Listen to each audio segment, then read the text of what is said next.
pozdravljeni v novi kroniki tedna. Mineva leto dni od skalnega podora na Belci.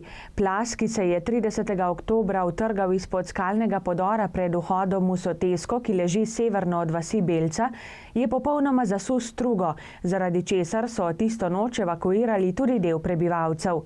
Medtem ko so stanovanjske hiše ostale nepoškodovane, je plaz zasul tudi Žago in malo hidroelektrarno v dolini. Sanacija skalnega podora še ni končana. Prav tako še vedno gradijo cesto, ki bi nadomestila cesto v Sotesko, ki jo je zasul plaz.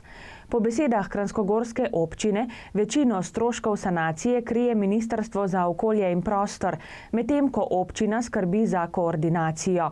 Po grobih podatkih občine je gradnja ceste do zdaj stala 350 tisoč evrov. 50 tisoč evrov sta stali minirani, še 150 tisoč pa je že bilo vloženih v sanacijo vodotokov. Do danes so izvedli 2 minirani podora. Prvo lanskega decembra, drugo pa v sredini letošnjega oktobra.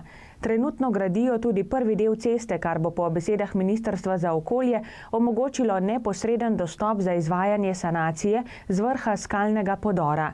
Kakšna bo končna trasa ceste in ali jo bodo sploh dokončali, bo odvisno od poteka sanacije skalnega podora, za katero pa še ni jasno, kako bo potekala v prihodnje. Najverjetneje bo potrebno še eno miniranje, pravijo na ministrstvu. Plaz, ki se je utrgal lani, ni prvi pod tem skalnim podorom in cesta, ki vodi v Sotesko Belce, je že dlje časa neprehodna. Tako ni omogočen dostop do pašnikov in gozdov v hribih med Belco in gozdom Martuljkom. Do lanske sprožitve plazu je bilo v Sotesko iz vasi še mogoče priti peš, zdaj prehod ni več mogoč. Že od lanskega neurja, ki je ogrozilo tudi okoliške hiše, pa upravljajo dela na strugi Belce. Takoj po neurju so iz struge odstranili veliko naplavljenega materijala. Načrt urejanja struge zajema večji prodni zadrževalnik v izlivnem delu reke, torej pri sotočju Savo Dolinko, so zapisali na Zavodu za varstvo narave, ki sodeluje tudi pri sanaciji posledic neurja na Belci. Slovenijo je med januarjem in septembrom obiskalo 5,2 milijona turistov, ki so ustvarili 13,2 milijona prenočitev. Število turističnih obiskov se je s tem, glede na enako obdobje lani, povečalo za 5,7 odstotka.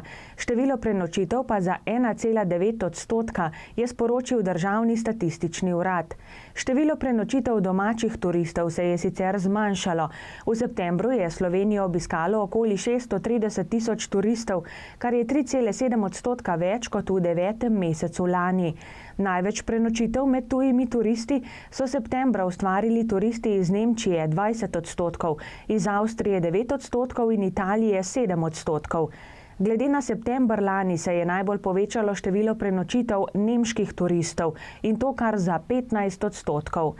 Gledano po vrstah turističnih občin pa je septembra največ prenočitev odpadlo na gorske občine in sicer 30 odstotkov vseh prenočitev. Tuji turisti so tudi v septembru največkrat prenočili v občini Ljubljana, sledijo občine Piran, nato pa 3 gorenjske, Bled, Bohinj in Kranjska Gora. Teden, ki se izteka, je bil tudi v Zgornjesavski dolini v znamenju noči čarovnic.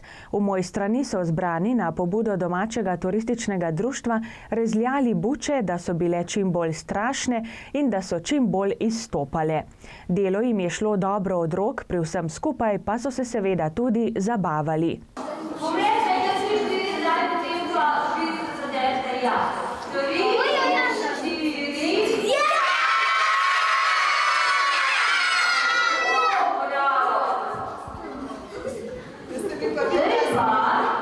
Gremo naprej, navodila.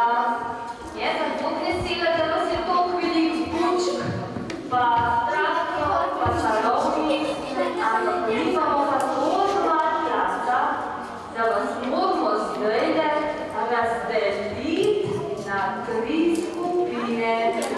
čarovnic je sicer praznik, ki ga predvsem v zahodnem svetu obeležujejo v noči z 31. oktobra na 1. november. V resnici predstavlja okrajšavo za Hallow Eve, večer vseh svetih oziroma večer pred vsemi svetimi.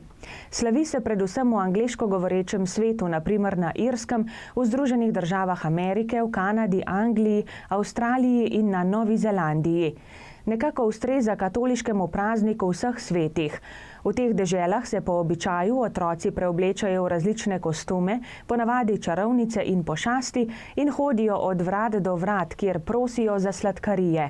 Zelo priljubljen običaj za noč čarovnic je izrezovanje buč, v katere se potem vstavi sveča. Kostanjev večer in noč čarovnic pa so na pobudo turističnega društva Gozd Martuljek že tradicionalno združili v Gozdu Martuljku. Zabave in smeha seveda ni manjkalo. Kostanjev večer je naša tradicionalna prireditev, ki jo prirejamo vsako leto dan pred 1. novembrom. To je že 10. leto po vrsti. Dobrodošli so, da pridejo na to prireditev predvsem otroci in starši, kajti čarovnica pripravi za otroke čarovniške zvarke. Jaz sem danes prišla s Počpika, moje prijateljice so tudi prišle, ampak so drugje po krajih v Zgornjesavski dolini, tako da čez kakšno uro bom zalaufala mojo metlo in kdor je pripravljen, gre lahko z mano. Drage gledalke in gledalci, zdaj pa prelistajmo še koledar prireditev. V začetku novembra se bodo po kranjskogorski občini zvrstili zbori občanov. V torek 5. novembra bo zbor v Slovenskem planinskem muzeju v Mojstrani, v sredo 6. novembra v Ljudskem domu v Kranjski Gori, v četrtek 7. novembra v dvorani krajevne skupnosti Rateče Planica, v ponedeljek 11. novembra v dvorani gasilskega doma v Gozdu Martuljku in dan pozneje, v torek 12. novembra, še v dvorani gasilskega doma v Podkorenu. Zbori občanov se bodo povsod začeli ob 19.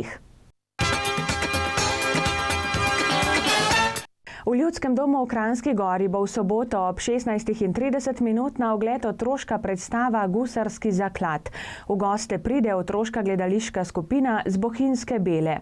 Prav tako v soboto bo v Ljudskem domu v Kranjski Gori ob 19:30 na ogled gledališka predstava za odrasle Vrv. Drage gledalke in gledalci, to je vse, kar smo pripravili v tokratni kroniki tedna. Želim vam prijetne dni, ki so pred nami in nasvidenje do prihodnjič. Pa srečno!